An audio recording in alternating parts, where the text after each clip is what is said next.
Last ট্রেনটা ছাড়তেই অনেক late করেছিল। মোহন যখন নয়নপুর স্টেশনে নামল তখন প্রায় রাত গভীর। নয়নপুর এমনিতেই ছোট স্টেশন, তার মধ্যে এই গভীর রাতে স্টেশন চত্বর পুরোপুরি শুনশান। প্ল্যাটফর্মের আলোগুলোও কেমন যেন ঘোলাটে। স্টেশনের টিকিট ঘরের সামনে একজন রেলগার্ড বসে বসে ঢুলছিল। মোহন চারদিক তাকিয়ে আর কাউকে দেখতে না পেয়ে গার্ডকে ডেকে জিজ্ঞেস করল, এখান থেকে মতুগঞ্জ কত দূর বলতে পারবেন? গার্ড চটকা ভেঙে জেগে উঠে মোহনকে অবাক হয়ে দেখে বলল, লাস্ট ট্রেনে এলেন বুঝি? তা মতুগঞ্জ এখান থেকে বেশি একটা দূর না, হেঁটে গেলে 20-25 মিনিট, রিক্সায় গেলে 10 থেকে 15 মিনিটের মধ্যেই চলে যেতে পারবেন। বেশি একটা দূর না, কিন্তু এত রাতে রিক্সা পাওয়া খুব মুশকিল। আপনি বরং আজকে এখানেই থেকে যান, হেঁটে যেতে পারবেন, কিন্তু এত রাতে একা একা যাওয়া আপনার মোটেও ঠিক হবে না এই রাস্তা দিয়ে। সকালের দিকে অনেক রিক্সা স্টেশনের সামনে পেয়ে যাবেন, তখন না হয় যাবেন। না মানে আসলে আমার খুব তাড়াতাড়ি মতুগঞ্জে যাওয়া খুব দরকার। আসলে আমি একজনের জন্য একটা ওষুধ নিয়ে এসেছি। ভদ্রলোক খুবই অসুস্থ, ওষুধটা যত তাড়াতাড়ি পৌঁছে দেওয়া যায় ততই মঙ্গল। জীবন মরণের প্রশ্ন। যিনি অসুস্থ ওনার ছেলে আর আমি একই মেসে থাকি। ভদ্রলোক নিজেই আসতো, কিন্তু এক বিশেষ কাজের কারণে তাকে আজ অন্য এক জায়গায় চলে যেতে হয়েছে, তাই তার জায়গায় আমি এসেছি। আমি তো আগে এখানে কখনো আসিনি, তাই এদিকের রাস্তাঘাটটা খুব চেনা নেই। এই যে ঠিকানাটা দেখুন। এই বলে মোহন গার্ডের দিকে একটা কাগজ এগিয়ে দিল। ঠিকানাটা একদম মতুগঞ্জ বাজারের মুখেই, খুব একটা দূরে নয়, মিনিট 15 হাঁটলেই পেয়ে যাবেন। স্টেশন থেকে বেরিয়ে ডান দিকে সোজা রাস্তাটা যদি দেখবেন, সেখান দিয়ে সোজা হেঁটে চলে যাবেন। ডান হাতে একটা ভৈরব মন্দির আর শ্মশান পড়বে, ওটা পেরিয়ে আবার একটা ডান দিকে মোড় পড়বে। সেখান থেকে কিছু দূরে গেলেই বড় বটতলা, ওটাই মধুগঞ্জ বাজার। ঠিকানায় যা দেখছি তা বাড়িটা মধুগঞ্জ বাজারের পাশেই। তবে এই গভীর নিঝড় রাতে আপনার না যাওয়াটাই ঠিক। দেখুন এখন ভেবে কি করবেন, জায়গাটা কিন্তু খুব দুর্নাম আছে। মোহন ভাবতে খুব একটা সময় নিল না। তার রুমমেট সৈকতের বাবার ভীষণ অসুখ, যে ওষুধটা তার লাগে সেটা এখানে কিনতে পাওয়া যায় না। তাই সে দুপুরে মায়ের কাছ থেকে কল পেয়ে ওষুধটা কিনে এখানেই আসার জন্য রওনা দিচ্ছিল। তখনই অফিস থেকে কল আসে, আজ একটা বিশেষ কাজে তাকে ভুবনেশ্বর যেতে হবে। বসকে অনেক করে অনুরোধ করেছিল সৈকত তার জায়গায় অন্য কাউকে পাঠাতে, কিন্তু কোনোভাবেই রাজি হলো না। চাকরি খেয়ে নেয়ার ভয় দেখালেন ফোনে। এই বাজারে চাকরি একবার গেলে পাওয়াটা খুব একটা সহজ কাজ নয়। আজ রাতেই তাকে যেতে হবে ভুবনেশ্বর। সে টিকিট ব্যাগপত্র গুছিয়ে রাত্রেই রওনা দিবে। তাই মোহনকে তার বাড়ির ঠিকানা লিখে দিয়ে তাকে দায়িত্ব দিয়েছে এই ওষুধটা যেন তার বাড়িতে পৌঁছে দেয়। সৈকতের ভরসা মোহন ভাঙবে কি করে? তাই পরিস্থিতি যেমনই হোক আজ রাতের মধ্যেই ওষুধটা সৈকতের বাবার কাছে পৌঁছে দেওয়ার সিদ্ধান্ত নিল মোহন। এমনিতেই ট্রেনটা লেট করায় অনেক দেরি হয়ে গেছে। এই লাইনে আবার ট্রেনও কম। সন্ধ্যের মধ্যেই শিয়ালদহ স্টেশনে পৌঁছেও ট্রেনের জন্য প্রায় অনেকক্ষণ অপেক্ষা করতে হয়েছে। তারপরও ট্রেন আবার লেট করলো। এই ট্রেনটা এখানে আসার আবার শেষ ট্রেন, তাই মোহন আর দেরি না করে হাঁটা শুরু করলো। গার্ডের কথা মতো স্টেশন থেকে বেরিয়ে ডান দিকের রাস্তা ধরে হাঁটা শুরু করলো মোহন। কেবল 1 মিনিটের মতো হাঁটার পর মোহন শুনতে পায় পিছন থেকে একটা প্যাক প্যাক শব্দ, যেটা এই অন্ধকারের নিস্তব্ধতাকে ভঙ্গ করছে। পেছনে তাকিয়েই দেখল নিশতি রাতের নিস্তব্ধতা ভঙ্গ করে একটা সাইকেল রিক্সার উদয় হলো। রোগা শিরিঙ্গে চেহারার একটা লোক রিক্সাটা চালাচ্ছে। রিক্সাটা কাছে আসতেই মোহন বুঝল চালক বেশ বয়স্ক। রিকশাটা মোহনের পাশে এসে থামল। রিকশাওয়ালা মোহনকে দেখে তাকে জিজ্ঞাসা করে বলল, কোথায় যাবেন বাবু? মোহন একটু আশার আলো দেখল। এত রাতে রিকশা পেলে খুব তাড়াতাড়ি পৌঁছে যাওয়া যাবে মতুগঞ্জ। মতুগঞ্জ বাজারে যাব। তাহলে দেরি কেন বাবু? উঠে বসুন, আমি ওদিকেই যাচ্ছি। কিন্তু আপনার ভাড়াটা কত?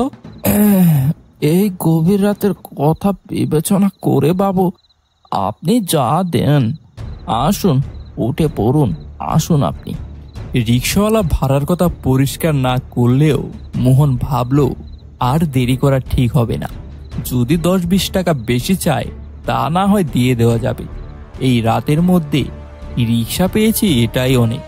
তাই মোহন আর কথা না বাড়িয়ে রিকশাতে উঠে পড়ল। এরপর রিকশাটা চলতে শুরু করলো। কিছুক্ষণ এগোনোর পর সামনে দেখতে পেল ঝোলা কাঁধে আরো একটা লোককে। লোকটা রিকশাকে দেখে হাত নাড়ছে। তারপর ক্রমে রাস্তার মাঝখানে এসে রিকশাকে এক প্রকার থামিয়েই দাঁড়ালো। দাঁড়ানো ছাড়া তো রিকশার আর কোনো উপায় ছিল না। লোকটার মুখ খুব একটা বোঝা না গেলেও সে যে খুব একটা বয়স্ক নয় তা তার চেহারায় বলে দিচ্ছে। রিকশাটা থামতেই সে রিকশাওয়ালাকে বলল, দাদা কোন দিকে যাচ্ছেন?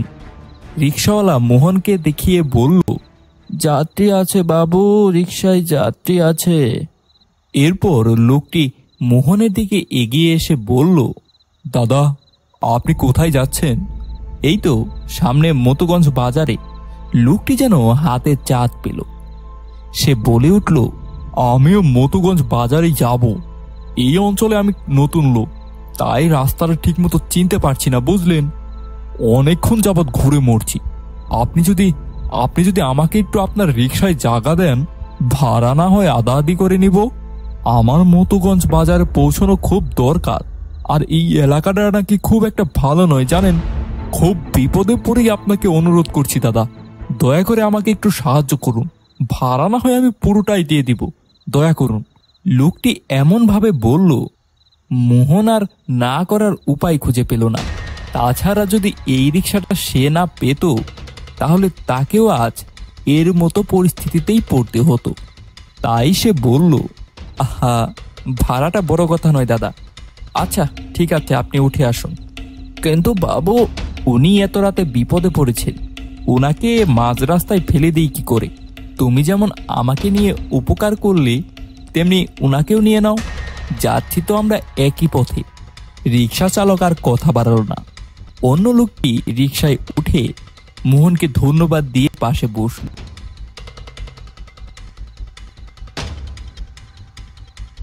একটু পরেই ডান হাতে প্রথমে একটা ভৈরব মন্দির, তারপর একটা শ্মশানের ঘেট দেখা গেল। মোহনের পাশে বসা লোকটা বলল, শুনেছি এই এলাকাটা নাকি ভালো নয়, বুঝলেন? শুনেছি মাঝে মাঝেই অমাবস্যার রাতে নাকি এই এলাকায় কারো না কারো মৃত্যু হয়েছে। কয়েকজনের কাছে আবার শুনেছি অমাবস্যার রাতে নাকি এই এলাকায় অনেকগুলো মৃতদেহ পাওয়া গেছে, তাও আবার রক্ত শূন্য। ঘাড়ে নাকি তাদের দাঁতের কামড়ের দাগ ছিল। এসব ছোট এলাকার খবর তো খবরের কাগজ বা টিভি চ্যানেলে পৌঁছায় না, বুঝলেন? কিন্তু পুলিশও নাকি এর কিনারা করতে না পেরে এখন হাল ছেড়ে দিয়েছে। কথাটা শুনে মোহনের বুকটা কেমন দুরু দুরু করে উঠল। স্টেশনের গার্ড কি তাহলে এই কারণেই বলেছিল যে এলাকাটা ভালো নয়, দুর্নাম আছে? আর এই লোকটাই বাকে এদিকে বলছে নতুন, কিন্তু এই এলাকার এত খবর তাহলে পেল কি করে? লোকটা যেন মোহনের মনের কথা শুনতে পেল। সে বলল, মতুগঞ্জে আমি যার বাড়ি যাচ্ছি সেই এসব বলে আমাকে সাবধান করে দিয়েছিল আর কি, যাতে আমি সাবধানে আসি। আর বলেছিল রাতের দিকে যেন না আসি। কিন্তু দরকারটা এমনই যে গভীর রাতেও আসতে বাধ্য হলাম। লোকটার কাঁধে একটা ঝোলা রয়েছে। ঝোলাটা মোহনের পাশে এসে ঠেকল। মোহনের মনে হলো একটা মারাত্মক শক্ত কিছু ঝোলাতে রয়েছে। সেটার হালকা ধাক্কাতেও মোহনের হাঁটুতে বেশ একটু ব্যথা লাগলো। মোহনের লোকটাকে কেমন যেন সন্দেহজনক বলে মনে হলো। শ্মশান পেরিয়ে একটু এগোতেই ডান হাতে একটা মোড় আর একটা গলি দেখা গেল। কিন্তু মোহন অবাক হয়ে গেল যখন রিক্সাওয়ালা সেদিকে মোড় না ঘুরিয়ে সোজা রিক্সা চালাতে শুরু করলো। আরে আরে তুমি কোন দিকে রিক্সা চালাচ্ছ? স্টেশনের ঘাট তো বলেছিল যে এখান থেকে ডান দিকে গেলেই বটতলা মোড় পড়বে, আর আর সেখানেই তো মধুগঞ্জ বাজার। রিক্সা চালক রিক্সা না থামিয়েই বলল, আপনাকে ভুল বলেছে বাবু, আপনি বাইরের লোক, এদিকে আর কি চিনেন? আমি আপনাকে ঠিক জায়গায় নিয়ে যাব, চিন্তা করবেন না, মধুগঞ্জ বাজার আর বেশি দূরে নয়। মোহন পাশে বসে থাকা লোকটাকে বলল, আচ্ছা আচ্ছা আপনি জানেন মধুগঞ্জ বাজারটা কোথায়? পাশে বসে থাকা লোকটি শান্ত স্বরে বলল, আপনি আর আমি দুজনেই বাইরের লোক, আর এই রিক্সাওয়ালা এখানকার লোক। আমি তো নিজেই রাস্তা হারিয়েছিলাম, দেখাই যাক না কোথায় নিয়ে যায়। আমি আর আপনি দুজনেই জোয়ান লোক, আর এই রিক্সাওয়ালাটা বুড়ো, আমাদের দুজনের সঙ্গে পেরে উঠবে না। মনে হয় না আমাদের দুজনকে বোকা বানানোর সাহস এই লোকটার হবে। লোকটির কথায় মোহন চুপ হয়ে গেলেও ধরফর করতে লাগলো। রিক্সাওয়ালা আর এই অচেনা লোকটার কথার উপর ভর করে সে কোনো বড় ভুল করতে যাচ্ছে না তো? একটা সাংঘাতিক ভয়ে মোহন এতটাই আচ্ছন্ন হয়ে পড়ল যে তার হাত পা অবশ হতে লাগলো। কি করবে না করবে মোহন ভাবতে না পেরে বোকার মতো রিক্সায় বসে রইল। কিছুক্ষণ পরে বাঁদিকে একটা মোড় নিয়ে রিক্সাওয়ালা একটা ফাঁকা মাঠের মতো জায়গায় একটা পুকুর পাড়ে এসে রিক্সাটা থামালো। জায়গাটা দেখে মোহন আরো ঘাবড়ে গেল, কিন্তু তার পাশে বসে থাকা লোকটির মধ্যে একটু চিন্তার ভাব নেই। সেটা তাকে আরো ভয় পেতে বাধ্য করেছে। এদের দুজনের মধ্যে আবার কোনো মিল নেই তো? এরা তাকে লুট করে মেরে ফেলবে না তো? ভয়ে ভয়ে মোহন রিক্সাওয়ালাকে জিজ্ঞাসা করলো, এ তুমি কোথায় নিয়ে এলে আমাদের? হ্যাঁ? রিক্সাওয়ালার গলা খ্যান খ্যানে শোনালো, আমার তৃষ্ণা পেয়েছে, আমার তৃষ্ণা মেটলেই তোমরা তোমাদের আসল জায়গায় পৌঁছে যাবে। মোহন মাঠের উল্টো দিকের পুকুরের দিকে একবার তাকিয়ে বলল, তুমি তুমি এই পুকুরের জল খেয়ে তৃষ্ণা মেটাবে?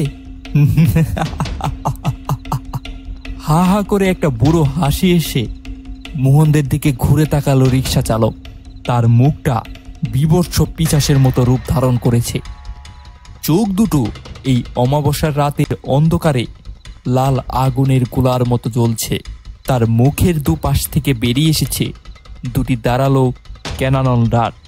রিক্সা চালক ভয়ঙ্কর অঙ্গভঙ্গি করে বলে উঠল, পুকুরের জলে নয়, তোদের তোদের রক্তে পিপাসা মেটাবো আমি।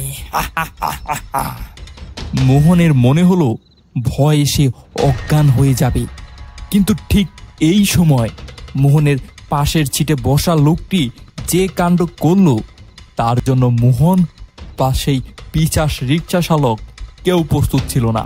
মোহনের সেই পাশে বসা লোকটা হঠাৎ তার ঝুলোতে হাত দিয়ে কিছু ছাই পাশ এনে ছুঁড়ে মারল সেই পিশাচরূপী রিক্সা চালকের উপর। রিক্সা চালক হঠাৎ কেঁপে উঠল, চলে যাচ্ছে।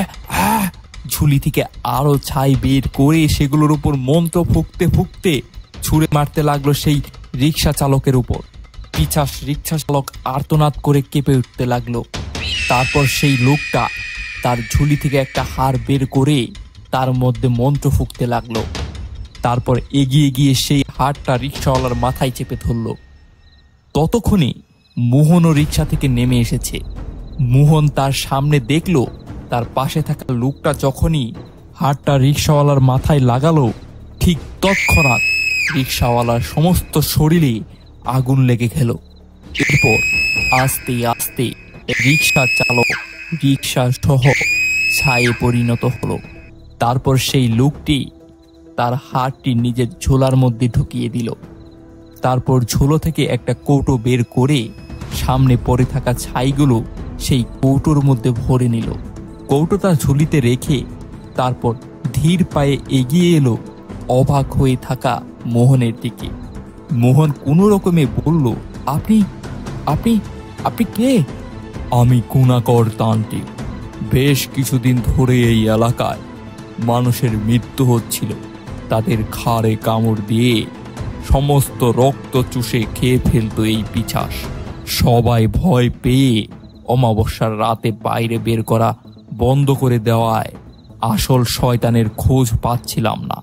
কিছুদিন আগে খবর পাই হারান নামের এক রিক্সা চালক রিক্সা সহ গায়েব হয়ে গেছে। আমি পঞ্চমন্দির আসনে বসে ধ্যান করে জানতে পারি তাকে মেরে তার শরীরের রূপ ধারণ করে রাস্তা দিয়ে রিক্সা নিয়ে ঘুরে বেড়ায় আর মানুষের শিকার করে বেড়ায়। এসব প্রেতাত্মা অমাবস্যার রাতেই বেশি সক্রিয় হয়ে ওঠে। তাই আমি প্রতি অমাবস্যার রাতেই বেরোচ্ছিলাম এই শয়তানটাকে বন্দি করার জন্য। আজ আপনার কারণে আমি একে ধরতে পারলাম। রিক্সাটাকে আসতে দেখেই আমি বুঝতে পেরেছিলাম এটাই সেই রিক্সাওয়ালা। আপাতত সেই শয়তান রিক্সাওয়ালার মধ্যে থাকা প্রেতাত্মা শেষ হয়ে গেছে। আমার কাছে এই ছাই যতদিন সুরক্ষিত থাকবে ততদিন আর ওই শয়তান বেরোতে পারবে না। এখন আর দেরি নয়, চলুন আপনাকে আপনার গন্তব্যস্থলে পৌঁছে দিই। এরপর গুণাকর তান্ত্রিক আর মোহন চলতে শুরু করলো মতুগঞ্জ বাজারের দিকে।